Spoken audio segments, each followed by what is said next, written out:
नमस्कार, आप देख रहे हैं बिहार तक और आपके साथ मैं हूं ऋचा शर्मा। बिहार में इस साल विधानसभा चुनाव होने वाले हैं। अभी तक चुनाव की आधिकारिक घोषणा नहीं हुई है, लेकिन ऐसी आशंका जताई जा रही है कि अक्टूबर नवंबर तक चुनाव हो जाएंगे। इसी बीच हर एक राजनीतिक दल अपना अपना वोट बैंक साधने की प्रक्रिया में लगा हुआ है, लेकिन चुनाव आयोग के एक फैसले से हलचल तेज हो गई है। इलेक्शन कमीशन ने 17 राजनीतिक दलों को चुनाव लड़ने से रोक दिया।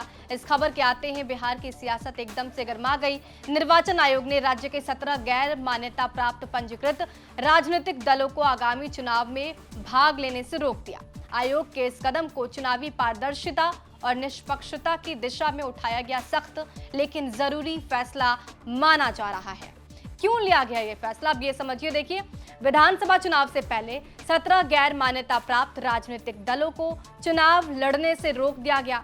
निर्वाचन आयोग द्वारा किए गए जांच में ये सामने आया कि ये राजनीतिक पार्टी पिछले 6 सालों से किसी भी चुनाव में शामिल नहीं हुई और ना ही इन पार्टियों की कोई भी स्थायी कार्यालय भी वहां पर मौजूद नजर आया। निर्वाचन आयोग ने इन 17 दलों को गैर सूचीबद्ध की श्रेणी में रख दिया है। अब भविष्य में ये दल कोई भी चुनाव नहीं लड़ पाएंगे। इसी प्रक्रिया की वजह से अब चुनाव में और पारदर्शिता रहेगी। अब कौन से 17 दल साइडलाइन हुए वो समझिए। बिहार में साइडलाइन हुए दलों में भारतीय बैकवर्ड पार्टी, राष्ट्रवादी जन कांग्रेस, लोकतांत्रिक समता दल, गांधी प्रकाश पार्टी, क्रांतिकारी विकास दल, हमदर्दी जनरक्षक समाजवादी विकास पार्टी जैसे नाम शामिल हैं।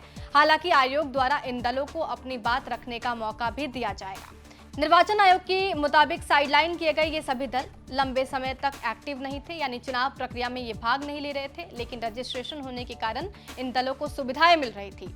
ये पंजीकृत का फायदा उठाकर आयकर अधिनियम के मुताबिक टैक्स छूट के साथ साथ चुनाव के दौरान प्रचार सामग्री, गाड़ियां, अन्य संसाधन के नाम पर फायदा उठा रहे थे। इसका दुरुपयोग कर कुछ दल अप्रत्यक्ष रूप से अन्य प्रत्याशी या फिर पार्टियों को लाभ पहुंचा रहे थे, जो चुनावी निष्पक्षता के खिलाफ माना जाता है। चुनाव को और पारदर्शी बनाने के लिए चुनाव आयोग ये अभियान चला रहा है। इसके तहत देश भर में 2800 से अधिक RUPP की सूची बनाई गई। इसमें 345 दलों की छटनी हुई। इसी प्रक्रिया के तहत उत्तर प्रदेश में 86 दलों को भी नोटिस भेजा गया और आगे कार्रवाई होनी है। इस पूरी प्रक्रिया पर एक वरिष्ठ अधिकारी से मिली जानकारी के अनुसार ये दल चुनाव में खुद मैदान में नहीं उतरते, लेकिन अप्रत्याशित रूप से दूसरे को लाभ पहुंचाने का काम करते हैं।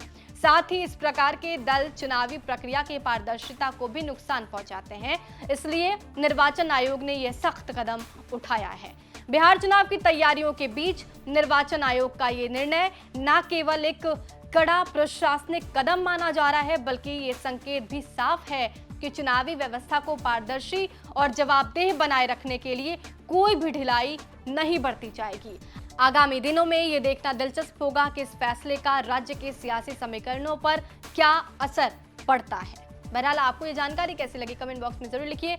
बने रहिए हमारे साथ, देखते रहिए बिहार तक।